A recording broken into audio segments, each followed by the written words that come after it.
Okay, good morning and good afternoon to everyone, and thank you for joining us for our high-frequency rail and high-speed rail policy focus in Canada discussion today. My name is Vince Guglielmo, Director of Innovation Initiatives here at CUTRIC, joined by Morgan Poole, who's our ZEB-C project coordinator at CUTRIC, and as well as a few other staff from CUTRIC, Jenny and Fatima, who will be You'll see them later on during this presentation. We're glad to have our friends at HDR helping to facilitate and moderate this event. So with that, I'd like to start before we begin our official proceedings to do our land acknowledgement.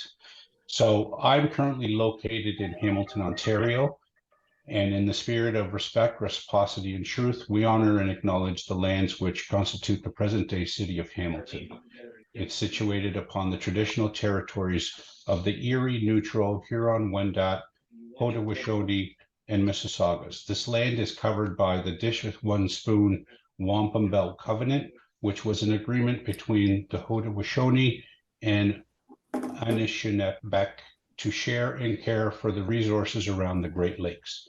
We further acknowledge that this land is covered by the Between the Lakes Purchase of 1792 between the Crown and the Mississaugas of the First Credit Nation. Today, the city of Hamilton is home to many Indigenous people from across Turtle Island, and we recognize that we must do more to learn about the rich history of this land and that we can better understand our roles as residents, neighbors, partners, and caretakers.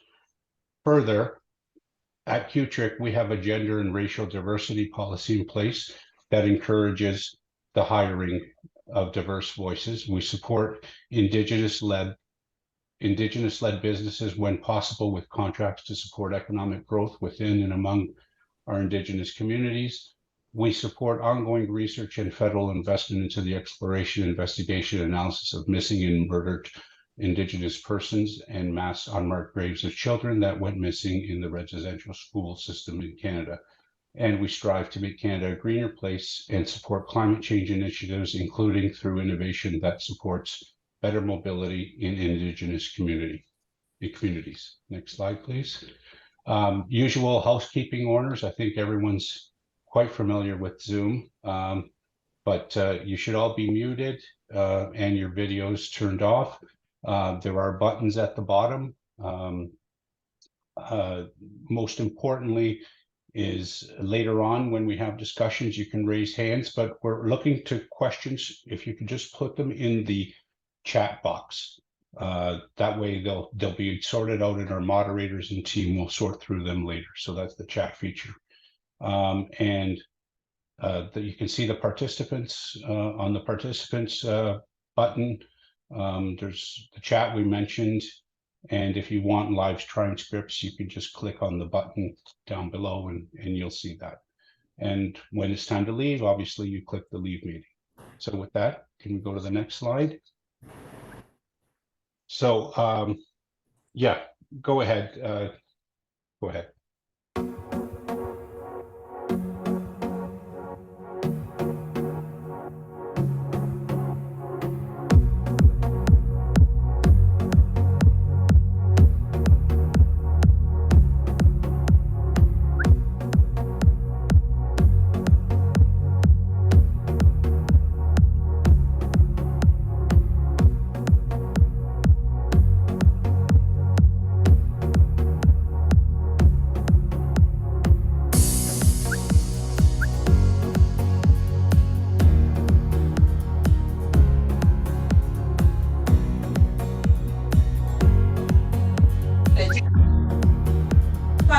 Grocery जे रही है ना जिस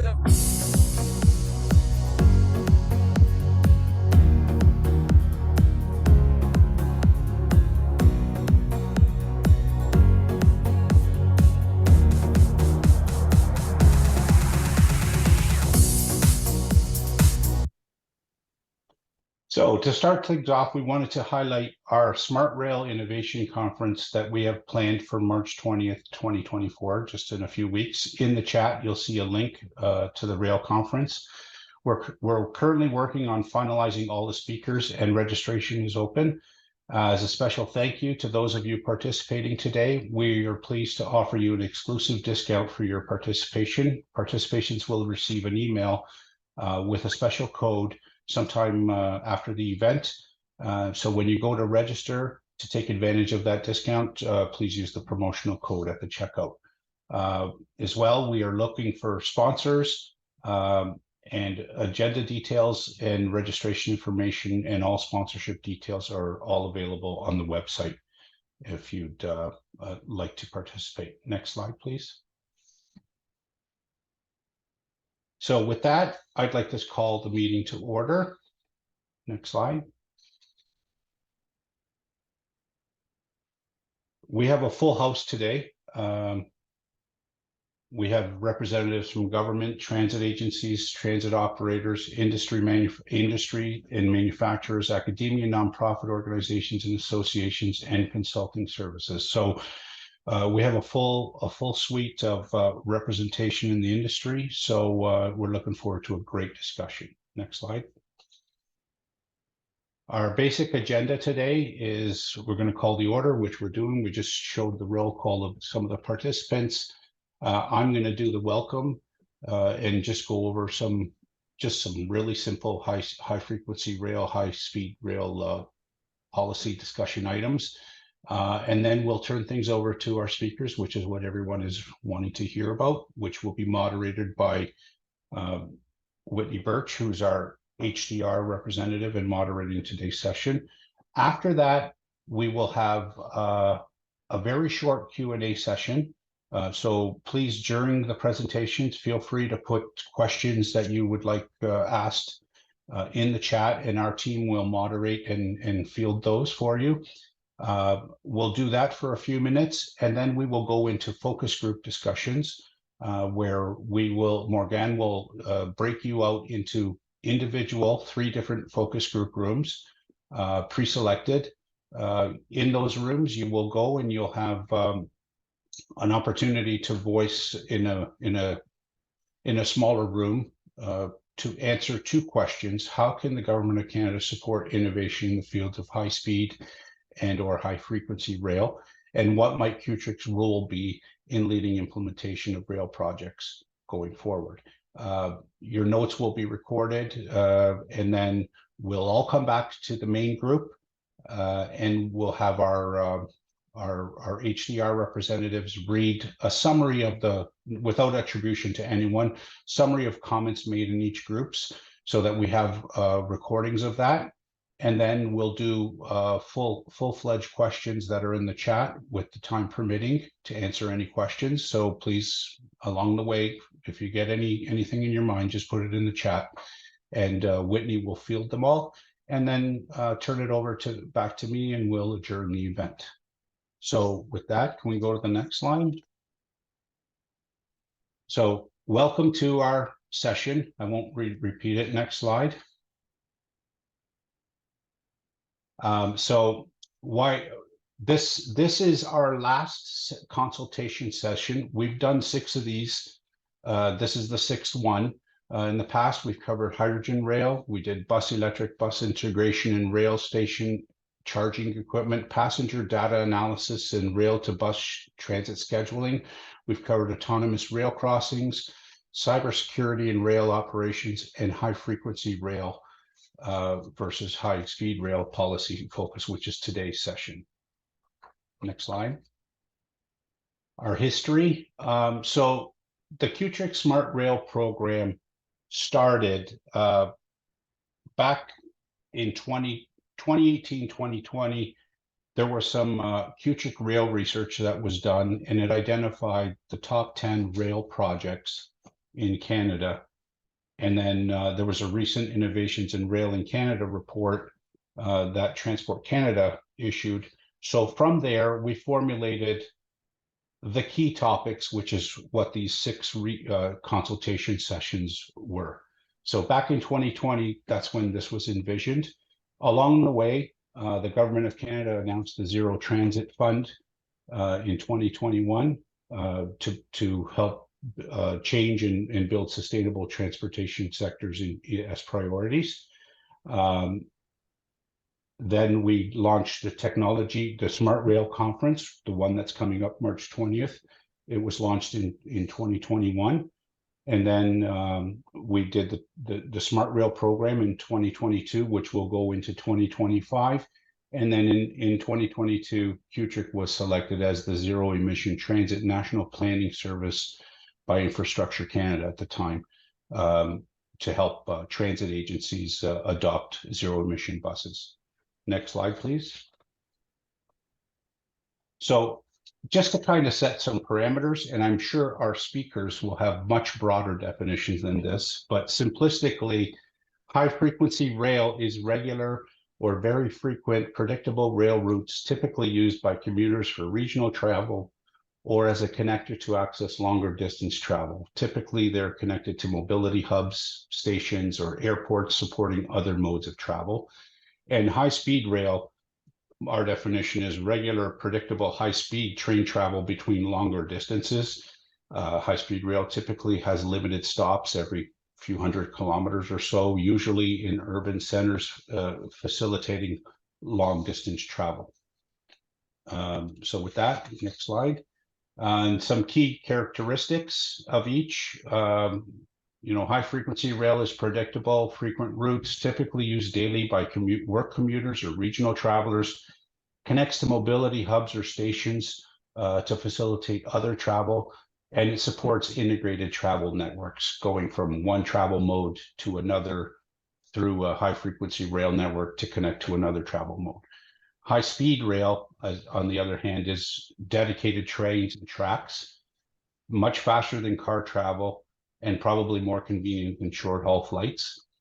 It's probably the most economical beyond the infrastructure costs of the build, and it's typically part of a national or provincial integrated transportation network. Next slide.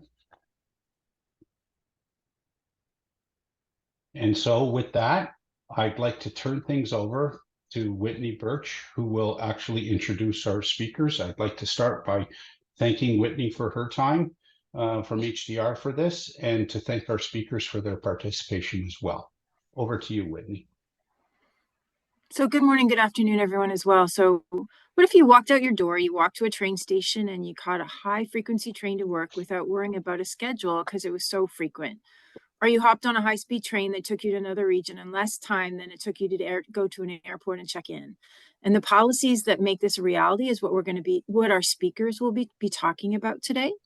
And it's my pleasure to introduce our first speaker. His name is Ian Hodgkins. He's the Business Development Director from Alstom. Ian holds a Bachelor of Mechanical Engineering from McGill University and has 20 years of varied experience in the rail industry with Alstom. And over the past few years, he's held various important roles with complex system engineering projects, as well as in numerous public-private partnerships. As Director of Business Development and Technical Transit Systems at Alstom, Ian is involved in business development opportunities and turnkey contracts of all kinds, whether APM, light rail, hybrid, hydrogen, and battery propulsion systems or high-speed rail. So thank you, Ian. Please go ahead.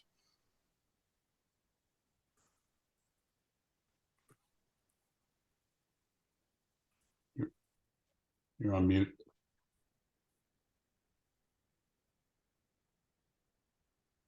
Can you hear me now? Yes.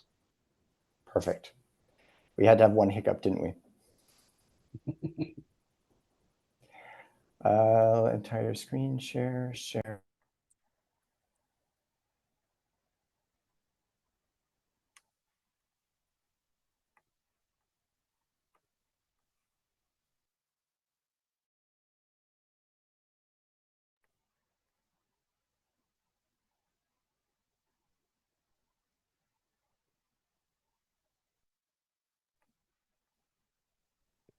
You're on mute. Yeah.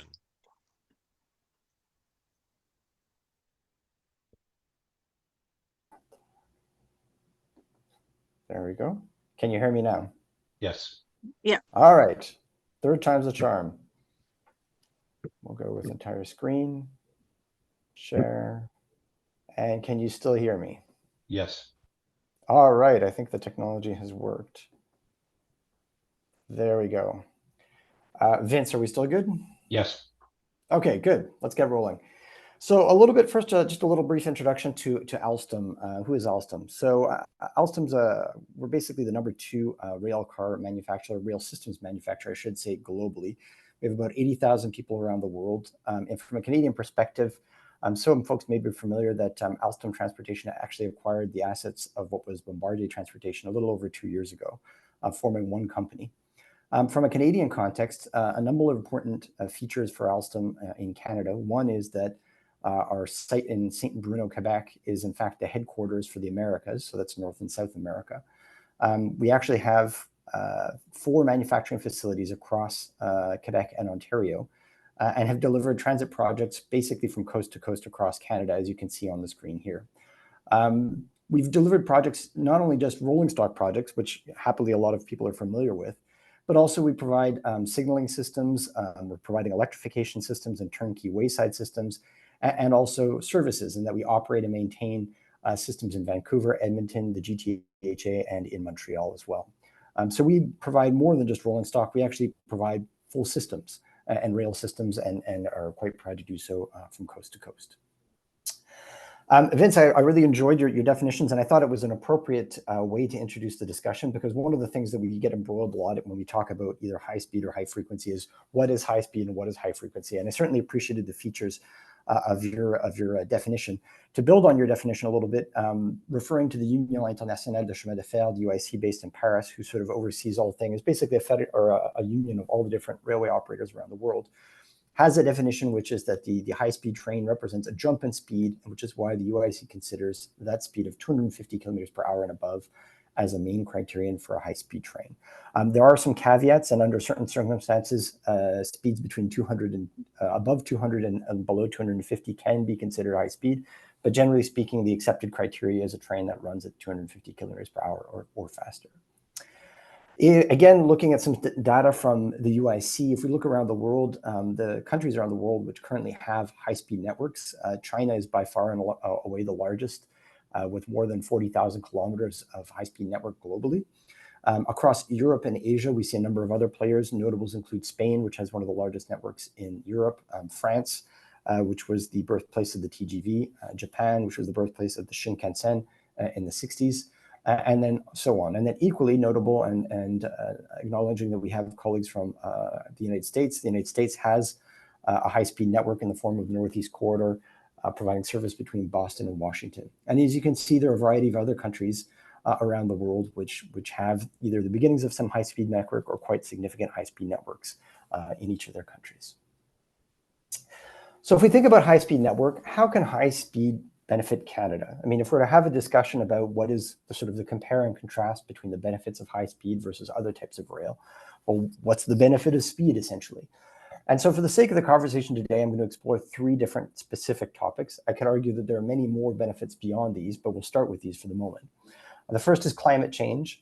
The second is access to affordable housing, which is certainly something that here in Canada we're contemplating more and more these days. And then finally, various economic benefits and economic competitivity as our nation as a whole. So let's dive into each one of these a little bit one by one.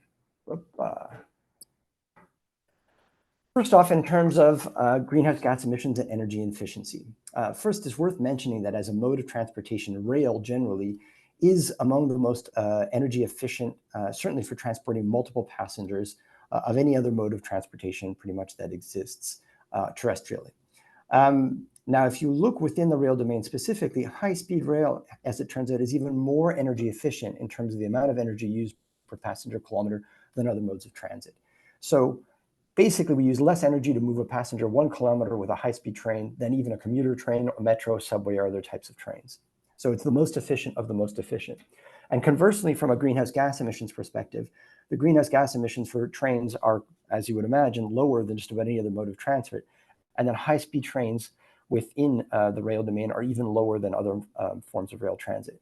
So that's great. If people decide to take the train, it's going to be the most energy efficient way and the most greenhouse gas efficient way for us to move people. So having said that, how do we convince more people to take the train?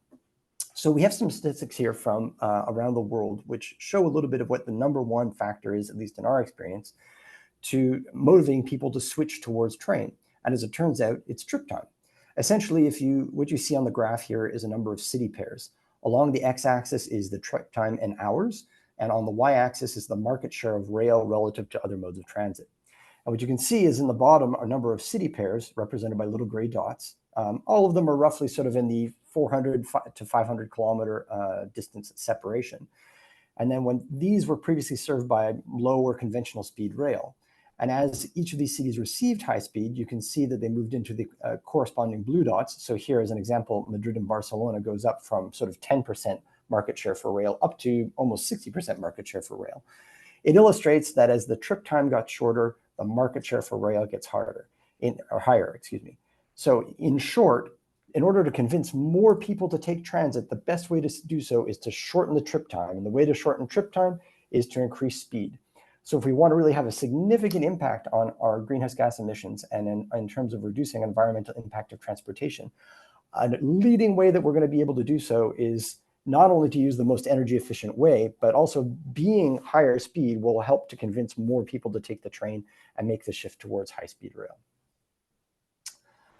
Let's talk a little bit about affordable housing and the sense of moving around our country and moving around some of the corridors within our country. So on the left hand of my screen, you're going to see a little graphic that shows France over the years and how France, as they deployed their high-speed network, basically started to make the country move closer and closer together, making the trip time from Paris out to various regions in France shorter and shorter and shorter, literally from a conceptual perspective, shrinking the country smaller as people were able to get around more rapidly via high-speed rail. The same could be true too as well in Canada. And so whereas right now, there's sort of a limit as to exactly how far we can commute reasonably into our major metropolises for work or even to other cities for work, call it roughly maybe an hour 15 that most people are willing to contemplate as a normal sort of commuting distance, and that's on the outside. High-speed rail would allow cities and towns that are outside of that range to now fall into, call it a commutable distance. So something that might currently be a 75-minute trip, as we can see here, with high-speed rail could fall into 45 minutes. And that means that adjoining communities that are currently not really commuter communities into urban centers could become effectively commuter destinations. And the advantage to that is that all of a sudden, folks who aren't able to afford to own homes in some of our urban metropolises could actually live in adjacent communities, have a fantastic quality of life or a different quality of life, certainly, living in those communities, but more importantly, have access to homes, and then could still manage to commute into urban cores to get access to employment and other opportunities. So certainly we think that high-speed rail could be a contributing factor in towards finding ways and solutions to ensure that all Canadians have accessible to more affordable housing. A contributing solution. Certainly there's others. It's a multifaceted problem. Another aspect is economic competitivity. So and there's a variety of different aspects that I'd like to share here. One is in terms of attracting people to Canada as a destination.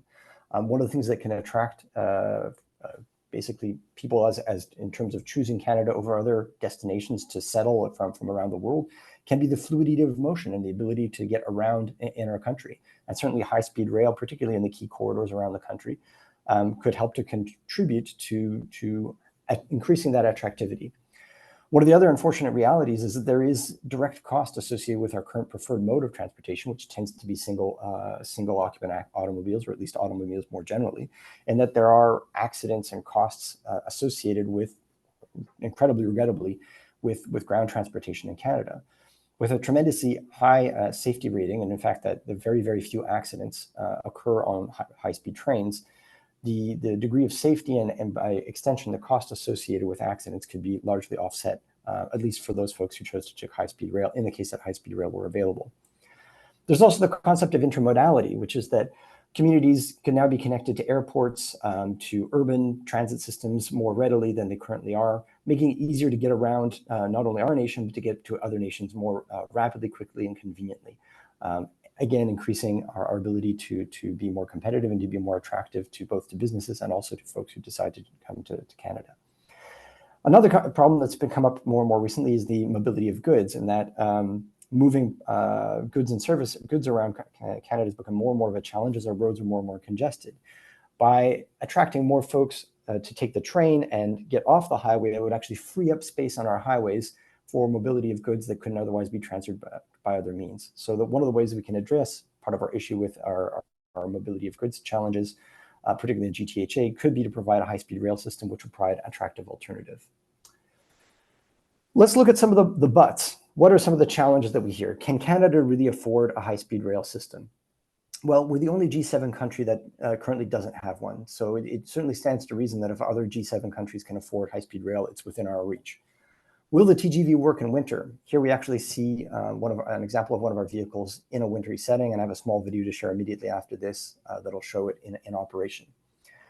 Won't grade separation be cost prohibitive? In other words, isn't the process for high speed, if you have to separate the track away from road crossings, that's going to be a massive infrastructure cost. Isn't that going to be more than we could possibly ever imagine? Well, for one thing, it's been done elsewhere, but for another point, we don't necessarily need to grade separate the entire alignment. And in fact, the entire alignment doesn't need to be at very high speed. We can choose to make some segments high speed and have to have them grade separated, and to make others not, and to continue to deal with level crossings and things like that. What we can do is find a balance between the two that's the most economically advantageous and still helps us to get towards our goal of achieving a shorter trip time and convincing more people to take the train. And that's certainly the case in the Northeast Corridor, where there are some high-speed segments, but there's also lower and moderate speed segments as well. Finally, aren't high-speed rail and high-frequency rail mutually exclusive? And you know, Vince, you sort of queued this up at the outset. Aren't these two sort of different concepts? And I think actually it's very interesting, Vince, that you shared different definitions, because in fact, it comes down to a question of definitions. High speed, we already shared a definition of what we consider to be high speed. High frequency could be a number of things. First of all, it's just the concept that trains come frequently. Second, we can consider it to be something like regional rail, as Vince, you were alluding to. And then there's also, quite frankly, there's also the government project that's currently in procurement called the High Frequency Rail Corridor. Two thoughts to share with you. The first is that high speed and high frequency aren't necessarily mutually orthogonal. You can have a high-speed train which operates on a high frequency and offers great service at a high degree of frequency. So high speed can be high frequency at the same time. That's one concept. Second concept, which I want to share with you here, is you can see in this photo that there's a mix of regional trains and high-speed trains operating in the same stations, operating in the same, essentially, envelope.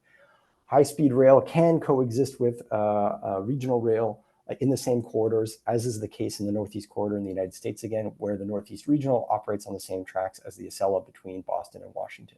So the two don't need to necessarily be in contradiction to one another. But if we want to get all the benefits of high-speed rail, we do need that higher speed to drive the trip time down, to get more people to take it, to shorten the distances between cities and the time between cities, and to increase mobility. Let's just share with you a quick video of can high-speed rail operate in winter. This is winter testing on one of our Avelia trains in Sweden. This train, just a little factoid, is actually designed to go through an 80-centimeter snowbank. That's almost 1 meter of snow, and to keep running. So can high-speed trains be designed to operate with snow? Most certainly can. And finally, a short video just to share a little bit about our high-speed range, and then I'll wrap it up for my session and turn it back to Whitney and to Paige to continue. Here we can see a little bit of some of the statistics that we shared previously. And here are some of the same reasons which I just mentioned in terms of some of the benefits of high-speed rail.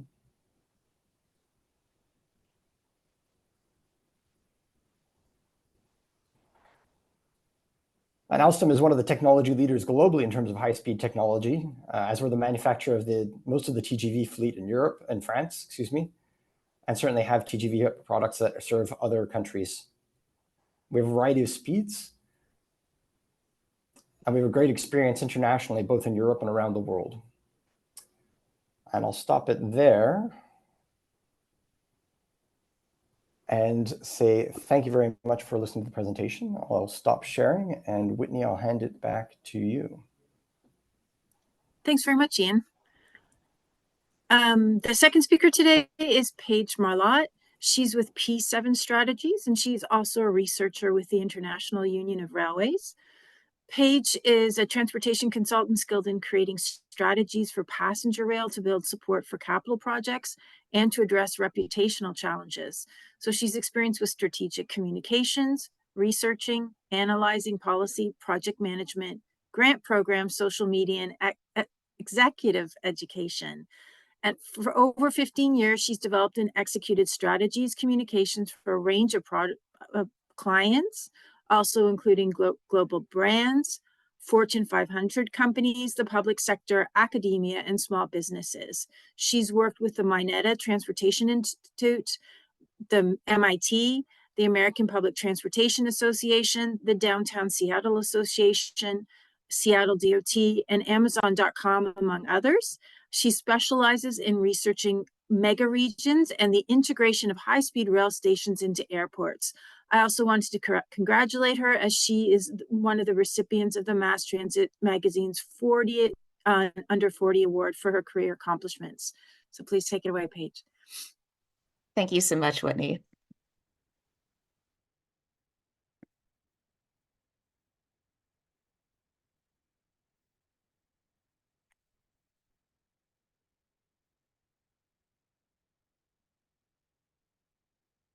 All right.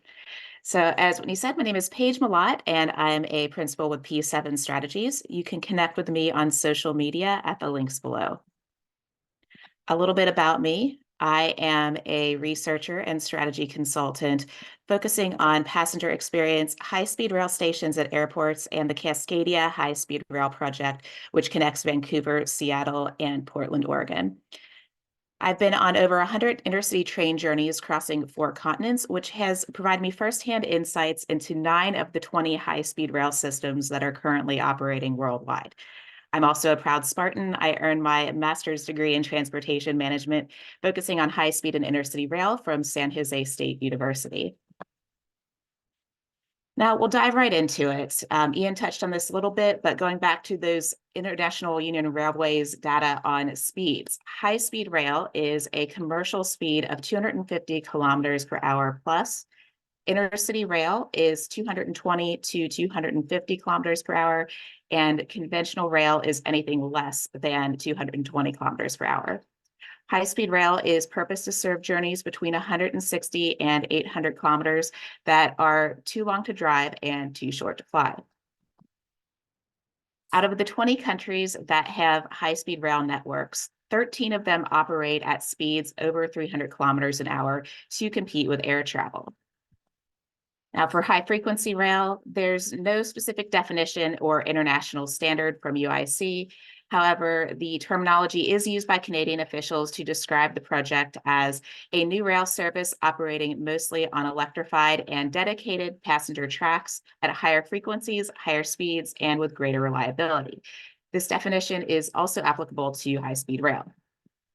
While the frequency goals have not yet been quantified for the HFR project, the current intercity trains are operating at speeds of 60 to 120 kilometers per hour and have a maximum speed of 160. The frequencies are ranging between 6 trains per day from Toronto to Montreal to as few as 2 trains per day from Vancouver, Seattle, and Portland. Now, there are 2 current projects that are underway to upgrade passenger service. The first one is the high-frequency rail project from Toronto, Montreal, and Quebec City. It promises to have more frequent service with speeds up to 200 kilometers per hour, and it covers a corridor distance of 806 kilometers. On the West Coast, we have the high-speed rail project, which connects Vancouver to Seattle and Portland. It also promises more frequent service with speeds up to 400 kilometers per hour, and that corridor distance is roughly 500 kilometers. Now, with the high-speed rail project in Vancouver, it will reduce travel times from 4 hours to 1 hour between each city. That 4-hour travel time is both the current time for train or car travel. It can also serve up to an additional 10 intermediary cities without impacting travel time, and it has an 8-to-1 return on investment.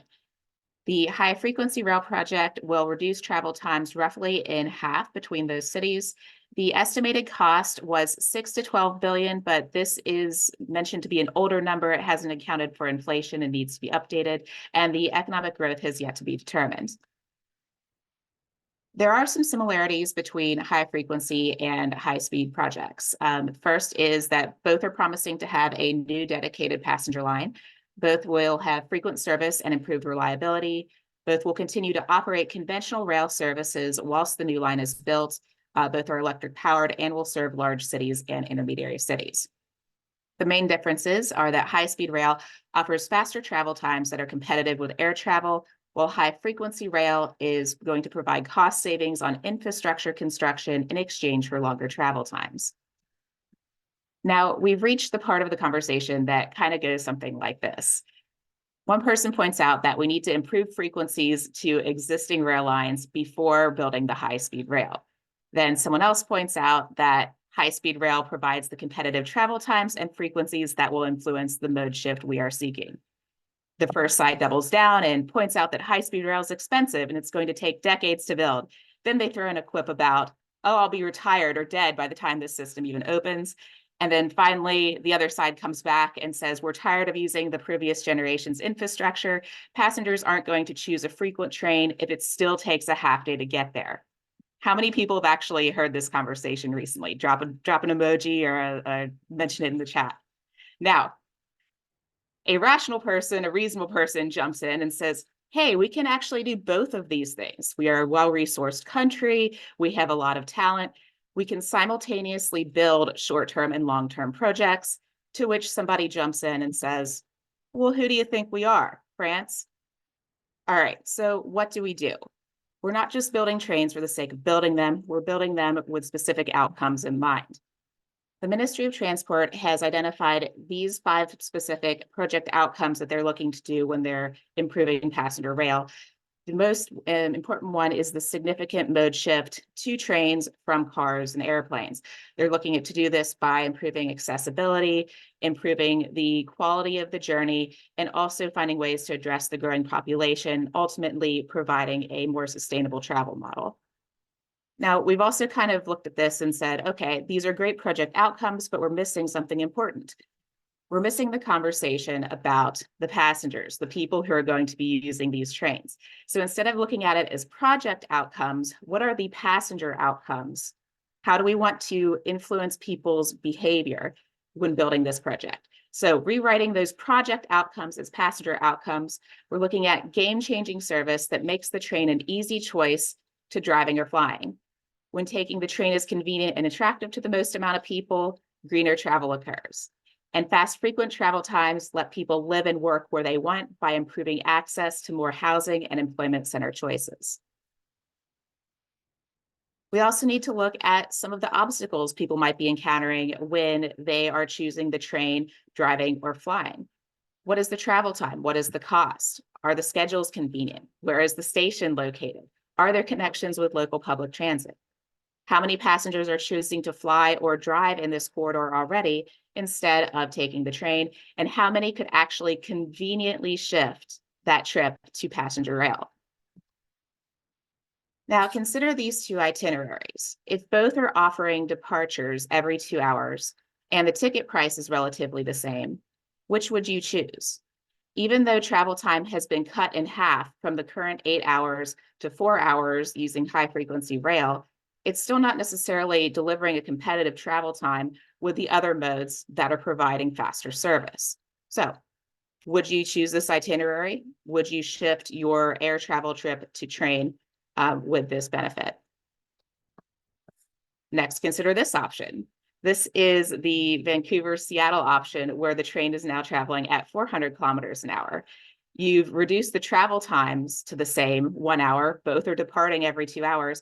Now you're taking a look at something else. You're taking a look at cost and you're taking a look at mode preference. So which one of these would you choose?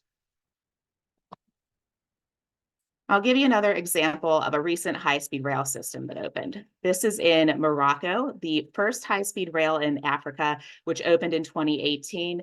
The route that was first opened was Casablanca to Tangier. It covers a roughly 300-kilometer route, and the train runs at 320 kilometers per hour. It reduced travel times to 90 minutes, which were previously nearly 5 hours on conventional rail or 3.5 hours by car. It also provides hourly frequencies and is set to expand into a 1,500-kilometer high-speed rail network in the next 10 years. Now, if Canada built rail with the same speeds like Morocco, you could reduce that 8.5-hour trip from Toronto to Quebec City to 2.5 hours. The trip to Toronto to Montreal goes from 5 hours to 90 minutes, and the trip between Montreal and Quebec City, 3 hours to less than 1 hour. Your outcome by investing in speeds is that you now have commutable travel times. Let's consider these two scenarios.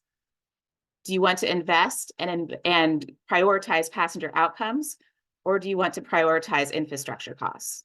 Which of these two schedules is more attractive to you, and which do you think more people would pick to shift those journeys? If you're going to invest in a new rail line, why not build what delivers the greatest result for your passengers? I'll give you another example, and this is out of Seattle. So Seattle had a rail expansion project called Sound Transit 3, and it was a modest, inexpensive proposal that took those infrastructure costs into consideration. However, when it went to the ballot to be voted on, people said, no, we don't want this. We want more and we want it sooner. So the officials had to take it back and actually make the proposal larger and more expensive, doubling it in size to make it popular enough with the voters to pass. Seattle also leads the region in transit spending per capita. So you can see here in some of the top cities that invest in transit in the United States, Seattle has the biggest spend. And by putting money into people's needs, they have seen these results. So in the last 10 years, out of the top 100 cities in the country, Seattle had the largest decline in drive-alone commuting because they made that investment in transit. Now, what's more impressive is the number 2 city, which is Tacoma. It's an intermediary city about 50 kilometers south of Seattle. They had the second largest drop in drive-alone commuting in the entire country. That's huge. So to recap, build rail with passenger outcomes in mind. Start with your passengers and what you want them to do and what you want their experiences to be, and work backwards. Having game-changing service from passengers will influence that mode shift when choosing the train is an easy and convenient choice over driving or flying. The main difference that we have between high speed and high frequency: high speed provides commutable travel times competitive with air travel when speeds are greater than 300 kilometers an hour. High frequency rail provides that cost savings on infrastructure, but you're going to exchange that for longer travel times when your speeds are limited to 200 kilometers an hour. Now I'll leave you with this thought. Travel is going to happen. How can we do it better? We're not just building trains for the sake of building them. We're building them so that people make better travel choices so that we can have this instead of this. Thank you.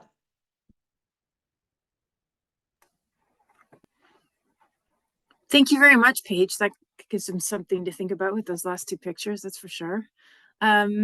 So I have the pleasure of introducing Colin Kemp, who's our 3rd speaker today.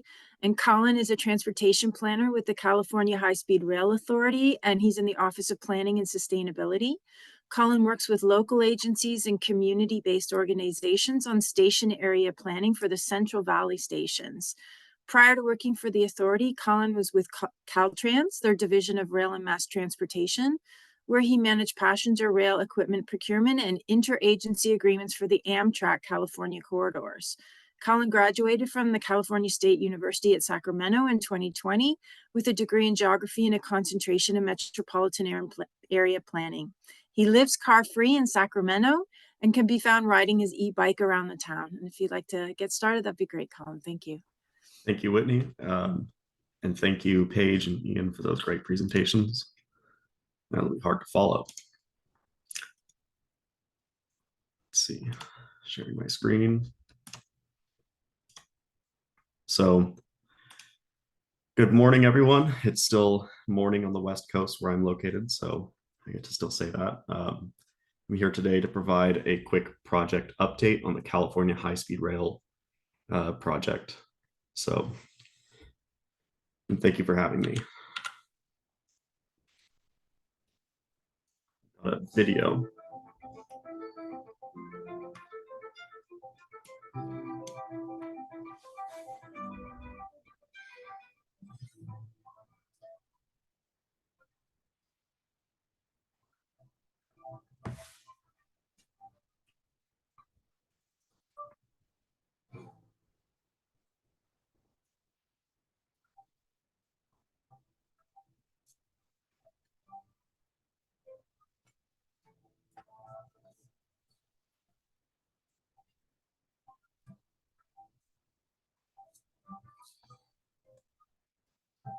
By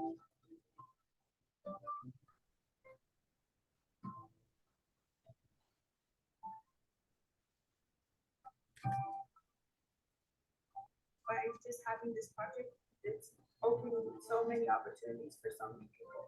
It makes me proud. I have 2 little girls who already know when they pass by a construction site, that's mommy's job.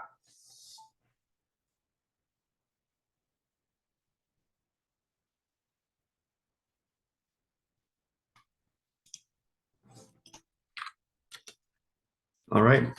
So the California High-Speed Rail Authority, after Prop 1A passed in 2008, we've been tasked with the mission of initiating the construction of a high-speed train system that utilizes an alignment and technology of sustained speeds of 200 miles per hour or greater.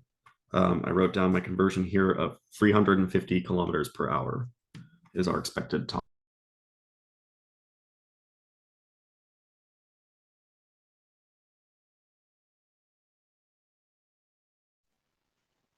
I think we lost sound.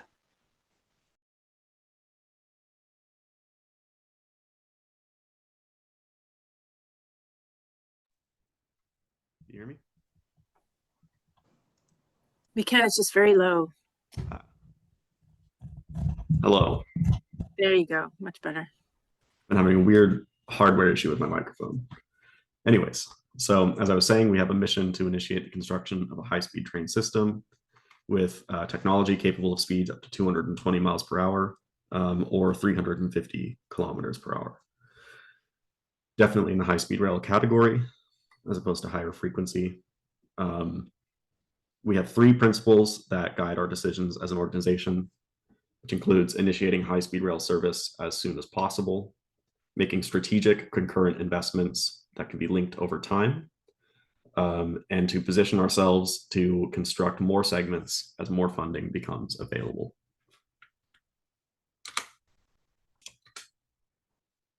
So phase 1 of our high-speed rail project is supposed to connect San Francisco to Los Angeles, 2 of the largest metropolitan areas in the country and in our state. It'll be 494 miles long, just shy of 500 miles. And phase 2 will extend to the areas Sacramento, where I'm located, and San Diego. The phase 1 should have phase 1 and phase 2 combined will have up to 24 stations. So where are we today in 2024? As you saw with that video that I presented earlier, this high-speed rail system is well under construction. 119 miles are under construction between Madera and Shafter in the Central Valley. An extra 52 miles are under advanced design to extend the construction into Merced and into Bakersfield. We are close to environmentally clearing the entire phase 1 between San Francisco, Los Angeles, and Anaheim. Approximately 420 miles have been environmentally cleared to date. And in 2024, we expect to increase that to 463 miles. As well as the segments that are under construction and the segments that have been environmentally cleared, we've invested in bookend projects, which are in the north and south end of the state, which are supposed to complement the high-speed rail system. These include the Caltrain electrification project between San Francisco and San Jose, which for the purposes of today's discussion, I think can fit into the higher frequency rail category and sort of be a feeder system for the high-speed rail system. And in Southern California, we've invested in the Link Union Station project, which is supposed to have pass-through tracks at Los Angeles Union Station and allow Metrolink trains from all over the region to continue on to further destinations and increase their frequencies as well. And today we are working on station designs for 4 Central Valley stations located in Merced, Fresno, Kings Tulare, and Bakersfield. Some highlights of our project is that 12,400 construction jobs have been created since the project began. We've hit a new record this year in 2024 of workers who are dispatched every day to construction sites throughout the Central Valley. We're proud to report that 70% of our workers come from disadvantaged communities. We have partnered with 820 small businesses, including 289 disadvantaged businesses and 100 businesses categorized as disabled veteran businesses. We're leading the way in sustainability. We're using Tier 4 equipment on construction, so that's EPA emissions. We're using efficient construction equipment to build the system. We're planning to reduce vehicle miles traveled in our state by taking 400,000 cars off the road annually. We're planning to operate the system on 100% renewable energy, primarily with solar panels. And we have been recognized as a Platinum Sustainable Infrastructure Project. Looking ahead at upcoming milestones, we're planning to finish the environmental impact report between Palmdale and Burbank, which will get the high-speed rail system environmentally cleared into the Los Angeles area. We are going to reach 30% of design for the Central Valley stations and move into the schematic design phase. The Caltrain electrification project is supposed to be complete this year, which is a big milestone for us. Again, that's a higher frequency rail project in Northern California that will feed into our system. And several grade separations are under construction and expected to be complete throughout the state, in the North State, the South of the state, and in the Central Valley. And we're expecting in 2026 to be complete with construction packages 1 and construction packages 2, 3, which would be construction between Madera and near Kings Tulare Station. And we're expecting to complete the design for the extensions into Merced and Bakersfield by 2026. Again, once the Central Valley segment is fully designed and constructed, we will have an operating high-speed rail segment with top speeds of 350 kilometers per hour between Merced and Bakersfield. We've recently received some important grants from the federal and state governments, totaling over $3.3 billion. Now, the biggest one of these is the 2023 Federal State Partnership for Intercity Passenger Rail. This is a grant from the federal government that's supposed to get us across the finish line to finish the initial operating segment in the Central Valley, as well as several other grants listed here, primarily through the RAISE, Rebuilding American Infrastructure with Sustainability and Equity program, which is supposed to finish funding some grade separations in Wasco. There's another program not listed here that funded grade separations in Shafter. And we have money to retrofit the Fresno Station Historic Depot in downtown Fresno as part of our station construction there.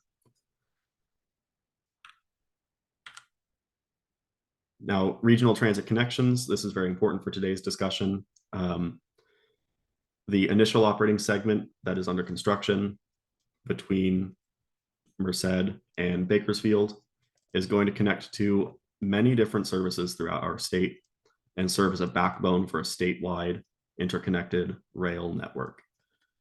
Particularly in Merced, high-speed rail will connect to another project, a high-frequency rail project known as Valley Rail, which is the Altamont Corridor Express, which is a commuter and kind of intercity rail service that will connect Merced to Sacramento and Merced to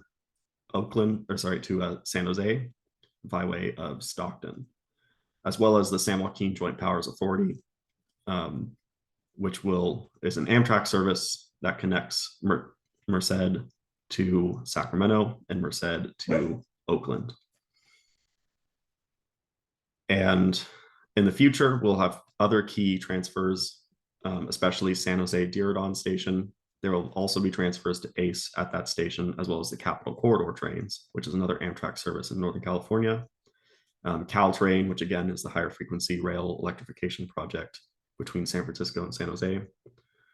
In Southern California, we'll have key connections to Hollywood Burbank Airport, Los Angeles Metro, and Los Angeles Southern California Regional Rail Authority's Metrolink service.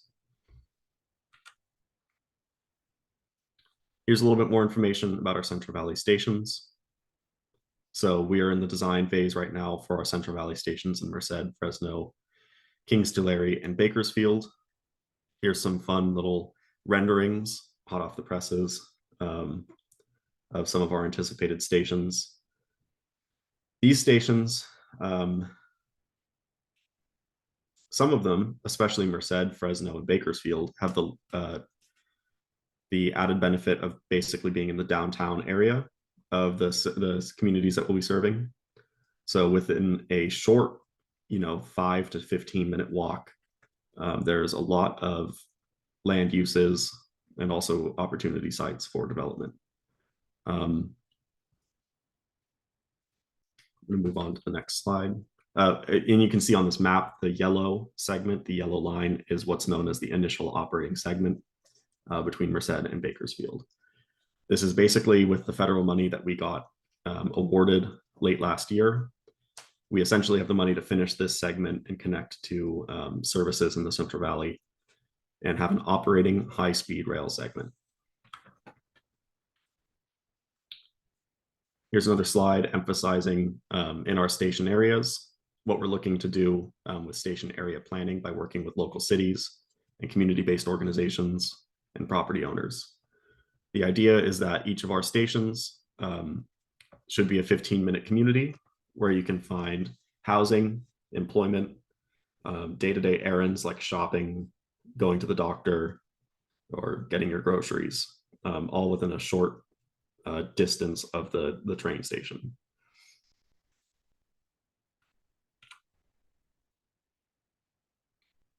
Now this slide summarizes some of the funding sources behind the initial operating segment and California high-speed rail more generally.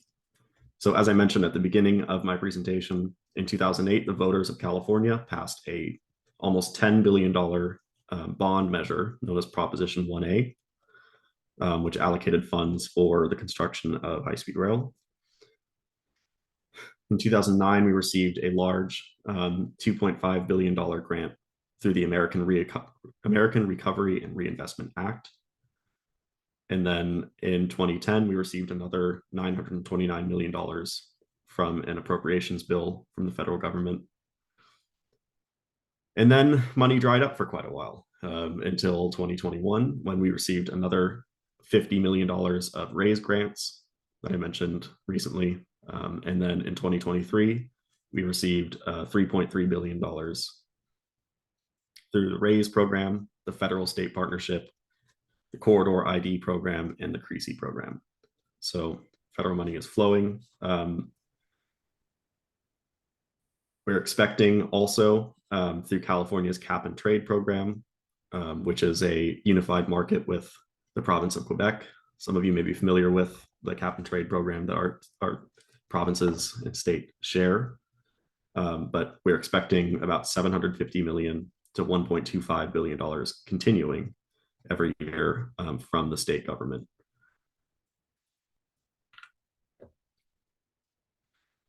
So a little bit more information about this federal grant that's supposed to finish the inaugural high-speed rail service in the Central Valley. The things that we're expecting to use this money for include 6 new electric trains for testing and operations. It's supposed to fund the design and construction of train set facilities, including maintenance facilities, track, signal systems, traction power substations, everything that we need to operate the high-speed rail train. It's funding the design and construction of a station in Fresno, and it's funding final design and right-of-way acquisition for those extensions into Merced and Bakersfield. And it's, of course, continuing to fund the construction that is already underway in the Central Valley for our guideway.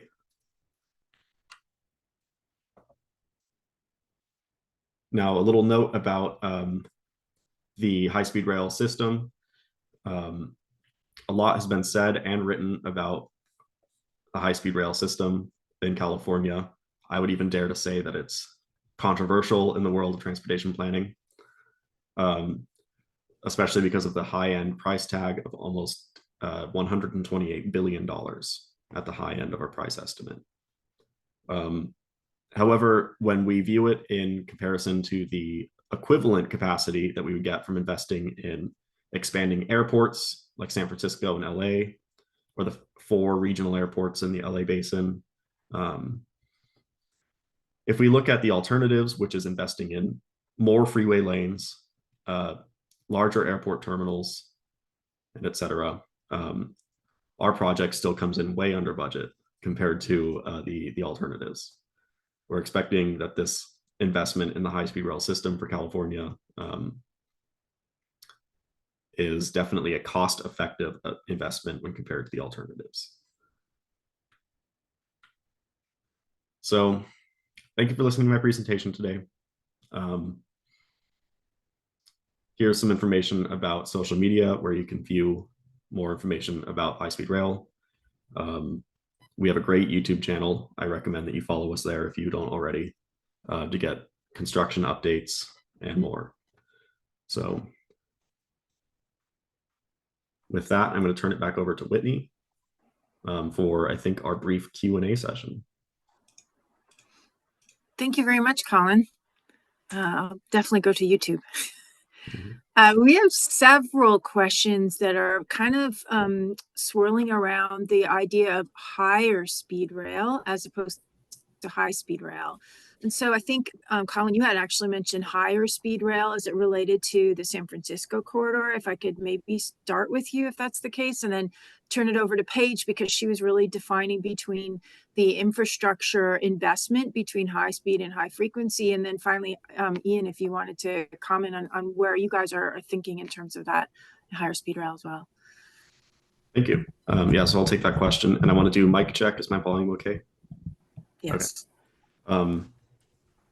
So yes, it's definitely important for us as an organization to be investing in, and us as a state to be investing both in the high speed rail system, which I want to go back to Ian's presentation where he showed the graphic of the entire nation of France kind of shrinking perceptually due to the higher speed that the system can offer. California is a very large state.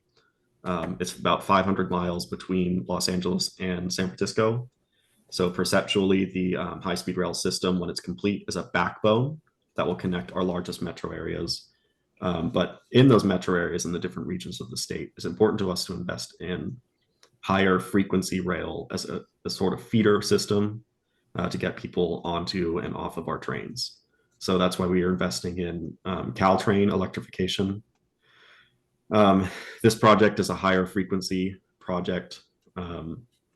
Overhead electrification of Caltrain in a corridor that will share eventually with them. The term that we use is blended service. So I think we are also, one of the earlier presentations mentioned the Northeast Corridor, where there's the Acela and the Northeast Corridor regional trains are sharing the same corridor. So our trains will reach 220 miles per hour or 350 kilometers per hour in the Central Valley. But the segment that we'll share with Caltrain will have lower top speeds, but there will also be the complementary local service using the exact same corridor.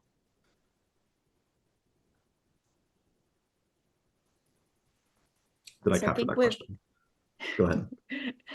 So I think with working backwards from the passenger and also considering the distances between the cities that you're building this rail line in for any project is what needs to be considered. What is going to be the number that you need to reach time-wise so that people choose the train over driving or flying?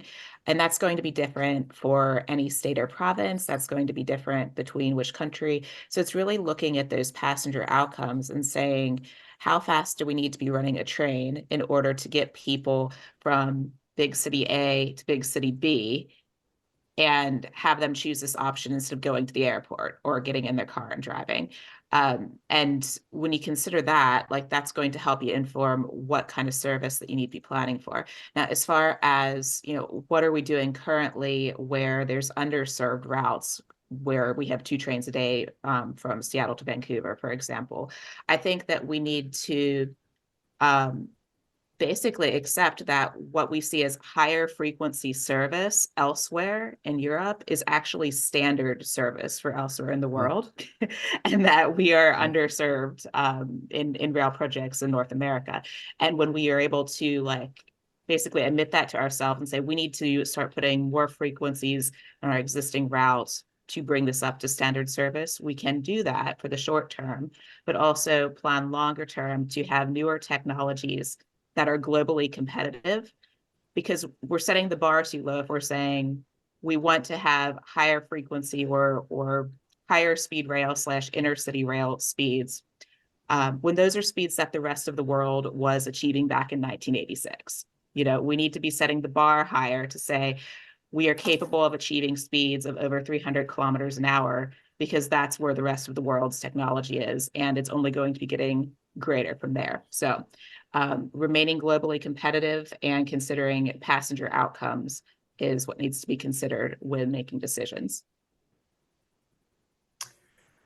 Well, if I can pick up, Whitney, and great points, Paige and Colin. A couple of points that I'd like to embellish was, first of all, I agree with you wholeheartedly, Paige, that deciding on the outcome and determining what the speed is that's going to required to actually convince people to accomplish modal shift is probably one of the governing factors we need to think about as an outcome.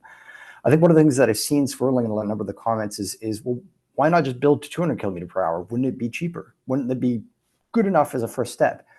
So there's a couple of points I'd like to raise to sort of address that. The first is that there's actually, in the last study that was done by the Canadian federal government in, I want to say 2011, and I could be wrong, but it was the Ecotrain study, actually compared and contrast the possibility of 200 kilometer per hour service with 300 kilometer per hour service.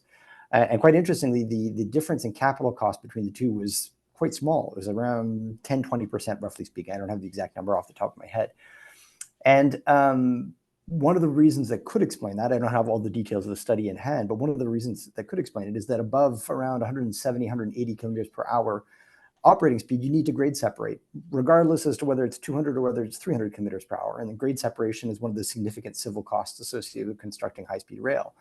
So quite frankly, you end up in an interesting situation where I appreciate that there might be sort of an intuitive feeling that, oh, well, 200 kilometers per hour would be certainly more cost effective. It's actually quite cost comparable to 300 kilometers per hour. And so my argument would be that if we're investing that much in terms of capital expenditure, why not go for the 300, or at least, as Paige stated, the speed required to accomplish a trip time, which would achieve significant modal shift. So in summary, what I would say is I think it's a question of what's sort of the best bang for the buck. And I think the KPI we could look at is, what is the number of people that we can shift to in terms of modal shift or convince to make the shift to rail versus the capital expenditure that we need to be looking at, rather than the absolute capital expenditure. Thank you. One of the other questions seems to be, and I myself am wondering about this, is politically we seem to have struggle with overcoming disinvestment in Canada. And so maybe this is a little bit of personal opinion, but if any of you wanted to go first to talk about what you think might be some of the political barriers to achieving high-speed rail in Canada, or maybe what the policy, flip side that we just started this discussion with was the policy barriers that we might have in order to achieving a high-speed rail network. And I'm happy for anyone to go first. It might be safer for Ian to start just because he's sitting in Canada, but. Well, I'll first of all, I want to share a small anecdote. Is that my grandfather actually worked for Bombardier in the 80s and actually worked on high-speed rail studies between for the Toronto Montreal corridor in the 80s. So we've actually been debating it and discussing it for upwards of 50 years now. Excuse me, 40 years. So, it's a bit of a typical. I think one of the biggest challenges is two things. I'd say one is funding and sustained funding. That's always been a problem. Is that one of the challenges we have in Canada is that funding tends to be intermittent. So finding a way for funding to be sustained over a longer period of time, acknowledging, as Colin mentioned, that the time cycles that are involved with constructing high-speed rail are significantly longer than some of our current political cycles, could be an aspect to consider.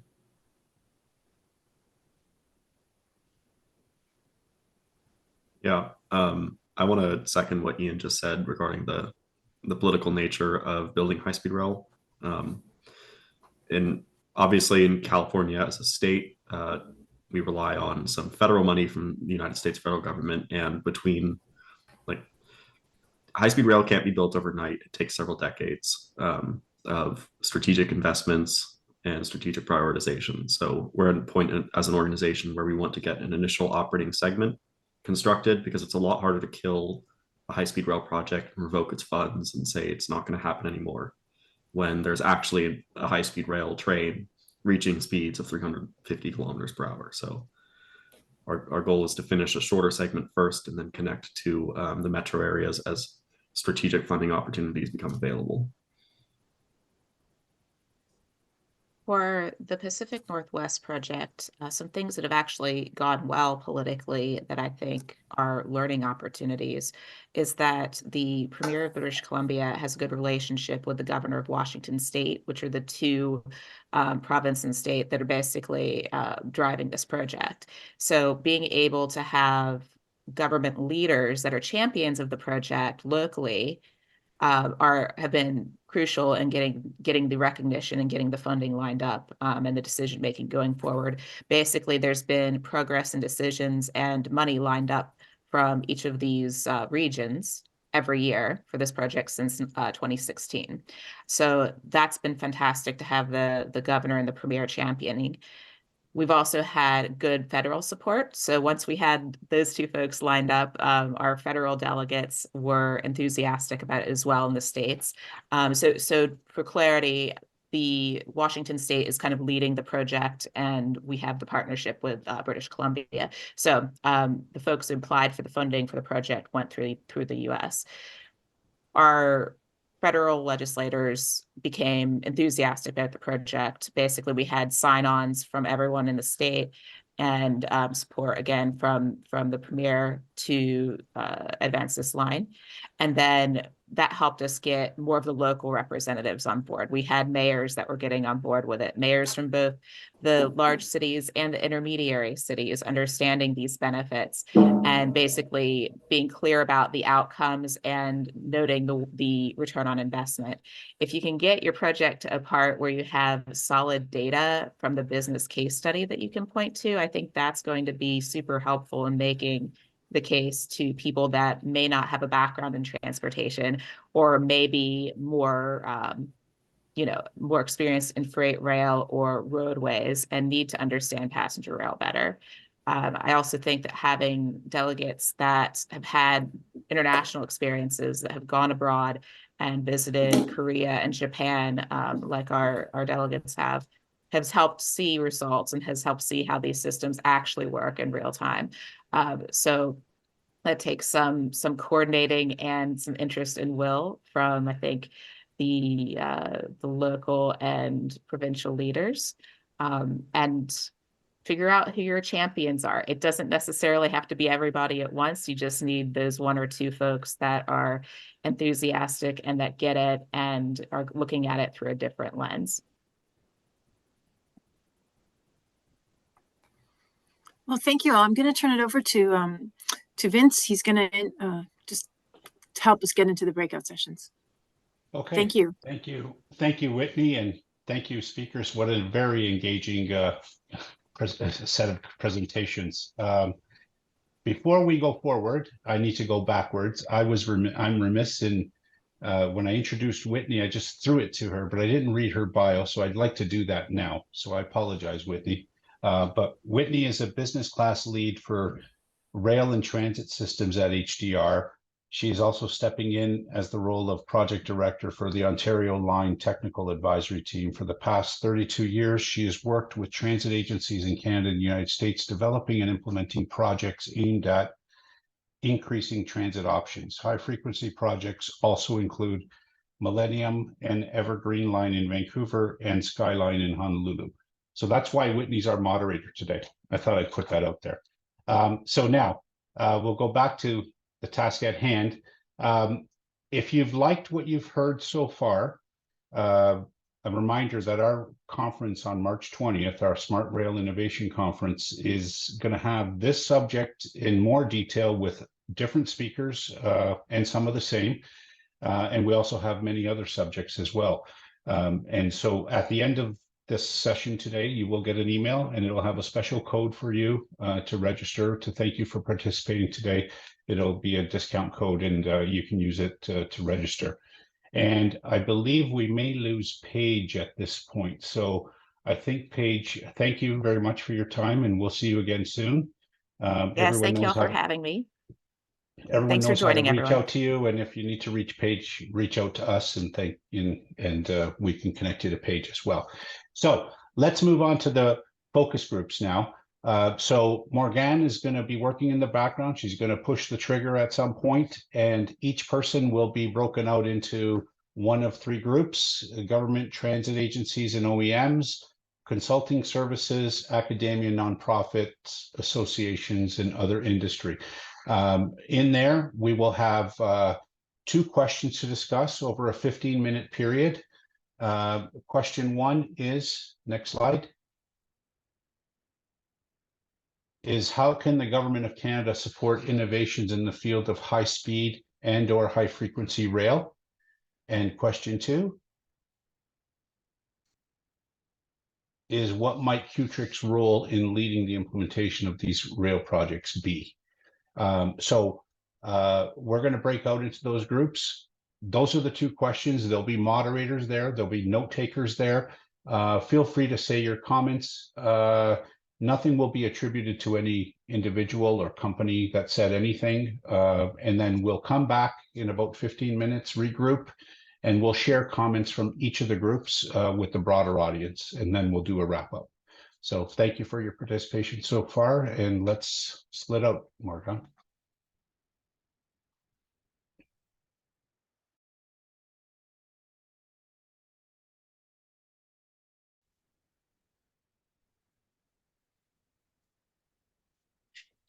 So we'll just get the slides back up on screen, and then Whitney, I'll pass it on over you to poke the moderators or the note takers from each group to share their findings.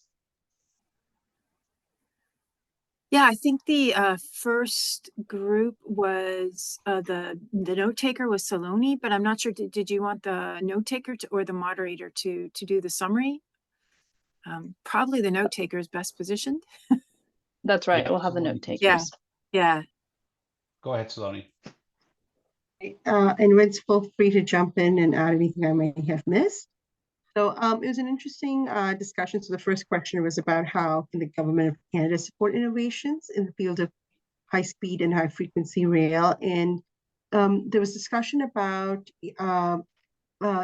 providing testing area for higher speeds. So while we do have simulation tools available now, like the simulation tools make assumptions and they still need to be tested. There's like Canada does have a national research council but there's limitation on research for rail or like facilities available to test that higher speed. There are definitely more facilities available for other modes, and so there should be some consideration on that front. One of the questions that was raised was, do we have a national policy or guidance for high-speed rail or high-frequency rail? And maybe that's something that Whitney, you can open it up as you get into further discussion.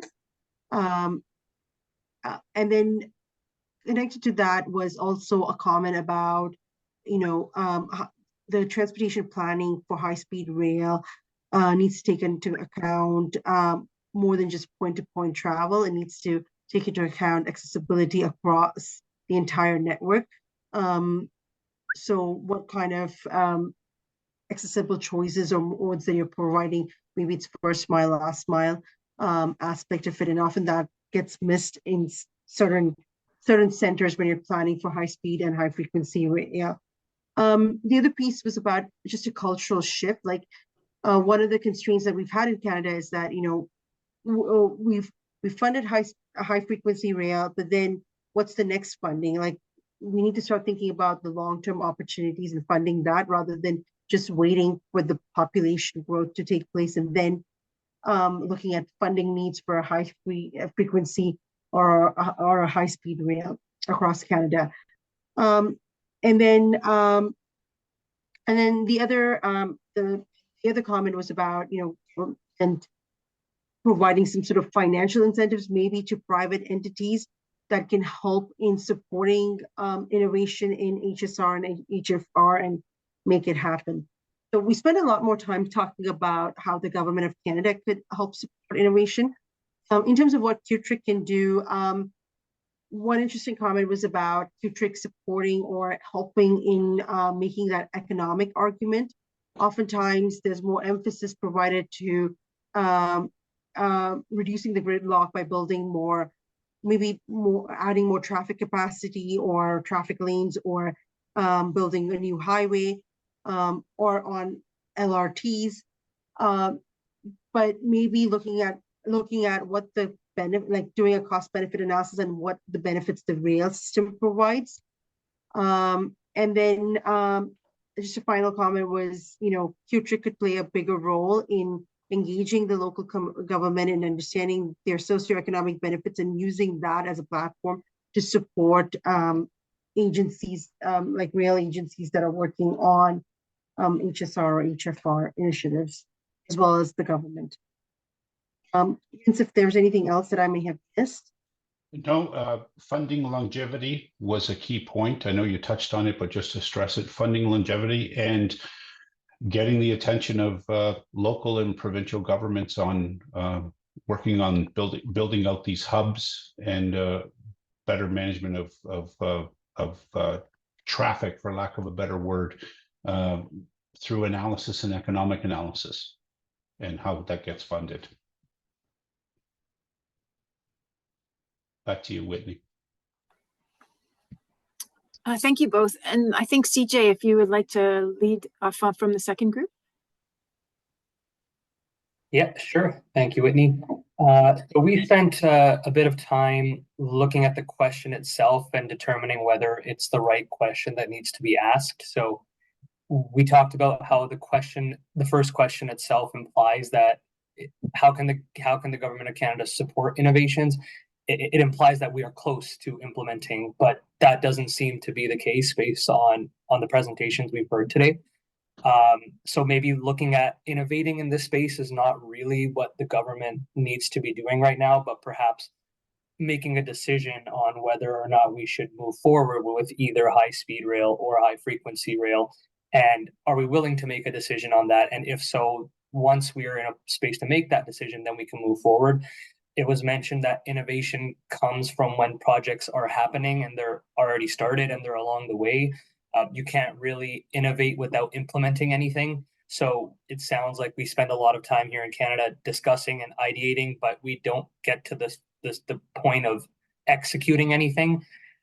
And this is linked to many reasons, politics and things like that, figuring out who's going to pay for this. Is it going to be private? Is it going to be government issued? But that was a lot of the conversation there. But if we were to take the question at face value, somebody did raise that the government can financially and technically assist in a pilot project. And an example that was given was the Montreal-Ottawa corridor, using that space, which I believe they said was already owned by Via Rail, as a benchmark for HSR or HFR, and then seeing how that goes as a pilot project, using that to determine what we can do next. And for question 2 about QTRIC's role, we figured that because the question itself is not really at a point where our group was comfortable with it, perhaps QTRIC's role would be in helping to define what the specific ask would be of the government, spending some time looking at what other countries are doing successfully, looking at the States, Europe, Asia, seeing how the HSR, HFR space is over there, and then maybe putting together some case studies or recommendations that they can pitch to the government to then perhaps secure some funding and actually implement a plan of action moving forward. Thank you. Thank you, CJ. It just so happens I was the note taker for the third session, which was with predominantly with NGOs and academia. So I think one of the areas that all of the folks coalesced around with was it's not necessarily so much about innovation, it's about making sure that there's the proper standards. Certainly it was mentioned by several that there are international standards in this area, but that Transport Canada and the Canadian government has not promulgated standards for high-speed rail. And what this means is that the efficiencies that might be available or for cost-effective construction, or even time-efficient construction, and knowing what infrastructure needs to be provided is not readily indicated, particularly given that there's specifications out there. It was also heartwarming to see that the standards organization was reaching out to Transportation Canada right within our group to exchange emails to get working on this. So that was great. I think when it came to the question about what can QTRIC's role be in leading implementation projects, certainly it circled back again to the fact that looking to try and close the gap between standards would be, or assist in that area would be quite helpful. It was also noted that cross-border, and I think the speaker was talking about not just cross-border US to Canada, but cross-border, maybe provincial borders, needs to have sustained support. So they should be looking at, QTRIC could be sponsoring how interprovincial support could be generated, maybe between the premiers, and also how you could be generating support among regular riders who, if they're supporting these initiatives, obviously will continue to do it over long term and maybe through government changes. Another initiative that was mentioned was that there needs to be a more robust transportation strategy that's from the Canadian government that's more transit friendly, potentially over air and over car. So having the mandate to focus on transit it potentially could assist. And also there was the idea that QTRIC could certainly counterparts that are similar to QTRIC in the US may have access to politicians more readily, and developing relationships with government representatives, both at the provincial and the federal level, where they can provide research, or I don't know that people are advocating for lobbying, but certainly that they could support with providing that research and advocacy directly to decision makers and politicians might be helpful. And that with that, I think, sorry, I'll turn it over to Vince. Yeah, thank you. No, actually, so thank you for that summary, Whitney and Saloni and CJ. And so we're good with that. We've encapsulated those comments. They're being recorded. They'll be noted, and they'll be part of a report that comes out after. But now we have time to go to actual Q&A, Whitney. If you wanted to, we've got a number of questions that were in the chat that we obviously didn't get to before the focus groups, and there's also your other questions that you had. And if anyone else has questions, now would be the time to put them forth, and we'll address them as time permits. We basically have about 5-10 minutes to cover those. So I think one of the interesting questions that's here is that if we are creating high-speed rail or high-frequency rail that allows us to penetrate out of urban areas into more suburban areas, what does that say about sustainability and affordable housing? And I don't know if there's any of the speakers that have a response or something that they would like to comment on there.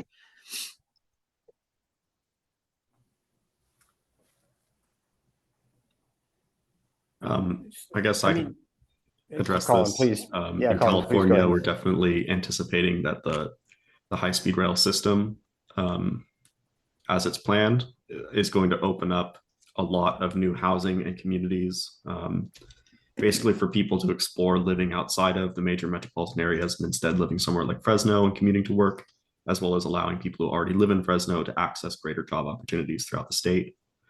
And then also that our project will kind of be in tandem with, or kind of spur new development throughout the state, especially urban infill, walkable, mixed use, high density development, kind of stuff that we all love on this call.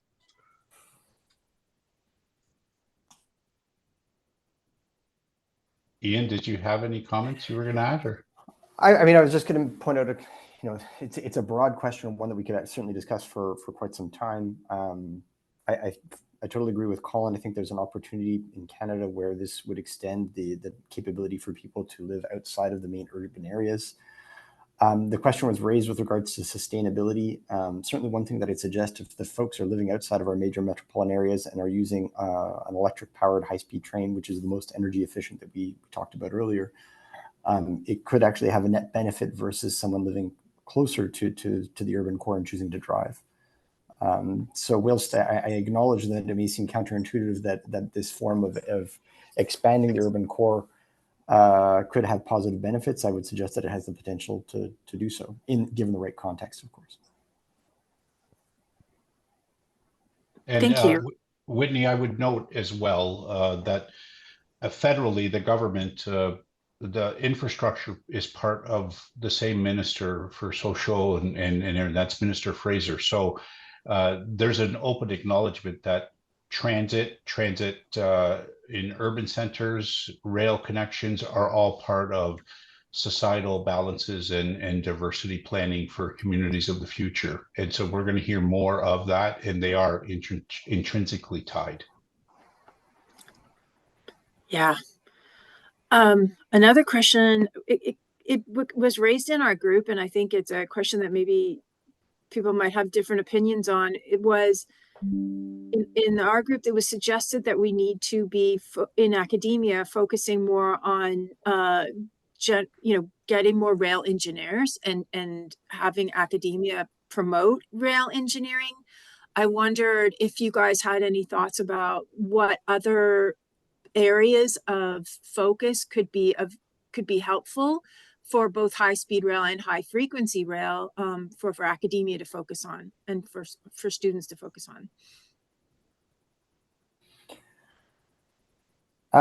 Well, I can chime in with a couple of points. I mean, first of all, I think generally speaking, at least from Alstom's perspective, there's definitely need for more folks to be trained in the rail industry. It's actually a real challenge to find people with qualifications. There aren't very many. I think there's very few programs in Canada that actually teach rail engineering and generate rail engineers or rail technicians for that matter. Certainly no predisposition towards engineers. So certainly building technical knowledge and would be something beneficial. And I think it's beneficial globally for our society by virtue of the fact that the trend to continue sustained growth in transit and in rail infrastructure seems to be something that we are experiencing and that's going to be sustained over time. So it's not necessarily a short-term need. It's probably quite a long-term need. So I think certainly increasing programs that would develop a skill set which would be allow people to transition to an industry in rail or to a career in rail would be beneficial. I think beyond that, in terms of research, it's a large topic. There's definitely needs around some of the aspects. One of the topics that came up in one of the breakout sessions with regards to standards. So the question of standardization. Canada, we have a unique blend of standards which spans between the United States and Europe. That's one area of concern. There are areas in terms of the specifics of power generation and distribution, winterization of ancillary equipment around the rail system. There's a number of different areas that could be looked at as research projects for transit. Greater integration, intermodality, mobility as a service, all of those topics are things that could benefit from greater research to help increase the adoption and integration of rail as part of a greater system.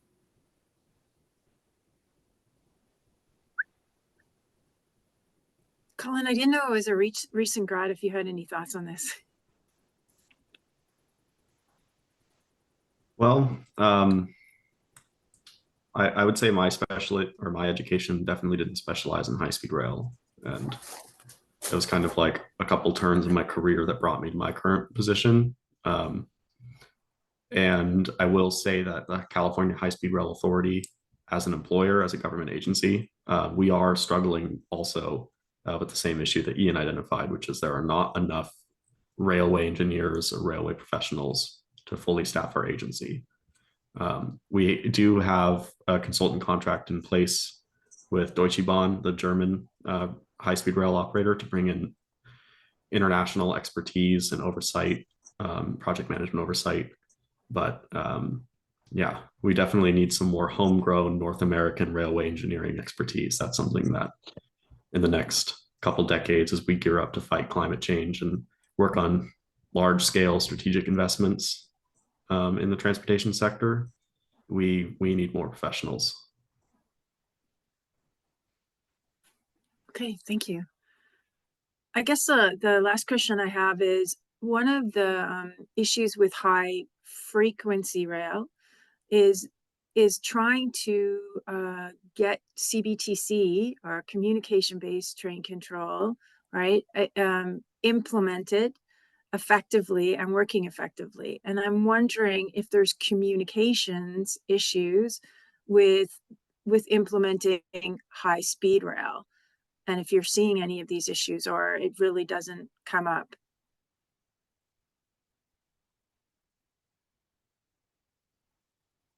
Sorry, Whitney, if I understand correctly, the question is with regards to signaling and train control for high speed. Is Yes, that? yes, and communications with rail, you know, Well, I mean, so I mean, predominantly the system that's used. I mean, and so here's another one of those tricky questions. So from a European perspective, I mean, there is an existing standard, which would be ETCS. One of the ETCS levels could be used for high-speed rail, and it's compatible with high-speed rail and is working improvement.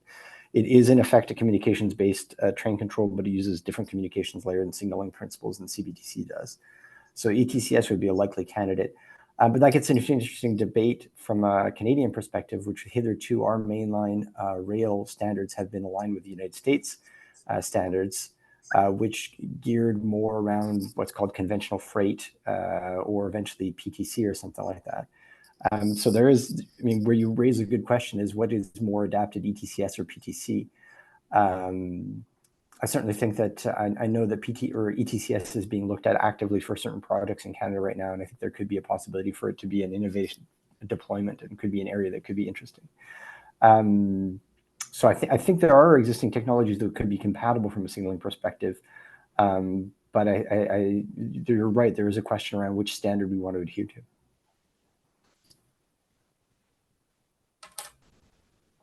Thank you.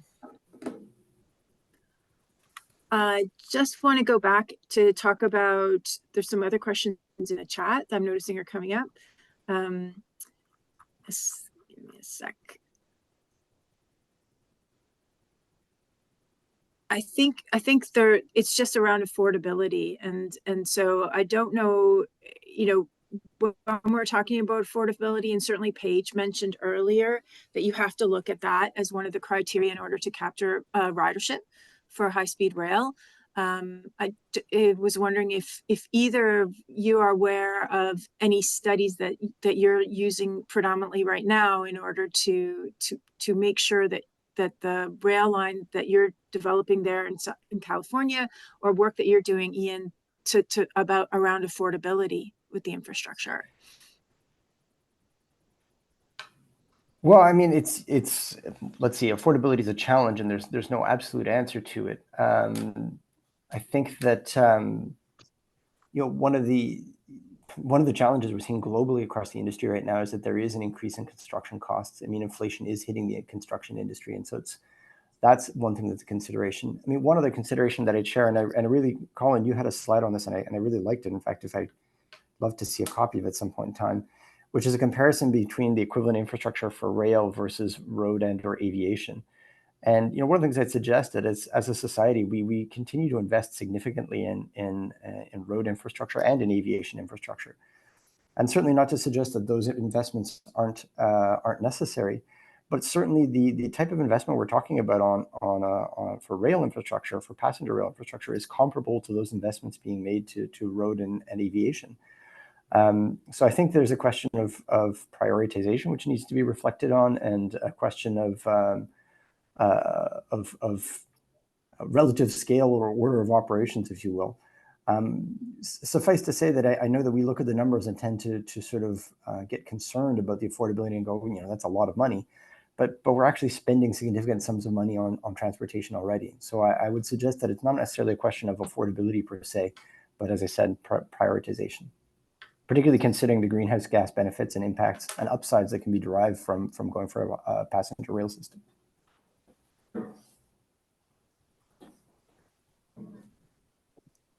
Thank you. Um, Colin, just wanted yeah, to I give can you the definitely take the question regarding affordability and housing.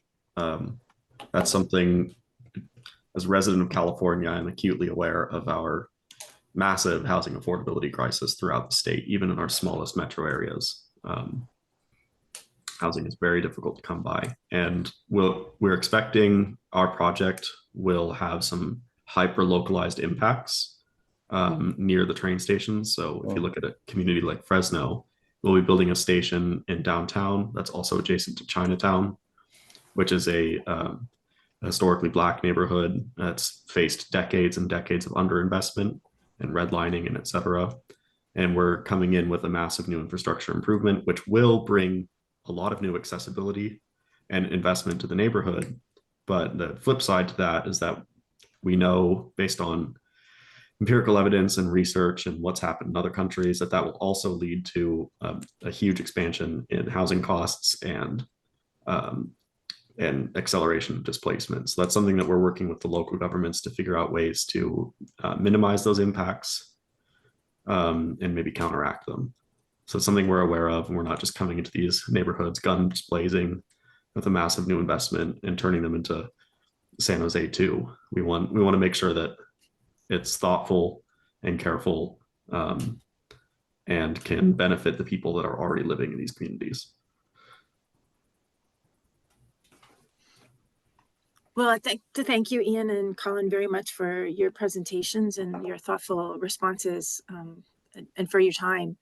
And turn it back over to Vince. Okay, thank you, Whitney. And thank you, Ian, Colin, and Paige, who had to leave. Your insights are just amazing. I'd like to thank our audience for your participation and your questions. And I'd like to go to our last slide here, just in summary. So just again, our Smart Rail conference is Smart Rail Innovation Conference is occurring on March 20th. You can register. You're going to get a discounted email code soon. Just to let you know, so this is the last session of our rail consultations on innovation in rail. We'll be producing a final report sometime in April 2024. It'll summarize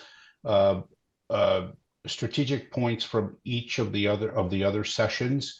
And it will help inform our rollout plan for commercialization projects and research and development initiatives, which was brought up into question a few minutes ago, because fundamentally, commercialization projects help develop technologies and test technologies, and that's where the HQPs, or highly qualified peoples, get their hands-on training with engineering and all the other work that's involved. So we hope that you'll pay attention to that, and you'll look forward to participating in that as we roll that out over the next later on this year into next year, and we talk to governments for funding and talk to industry for support, and industries gain by their participation because they get the latest and greatest advanced technologies and tested on real platforms.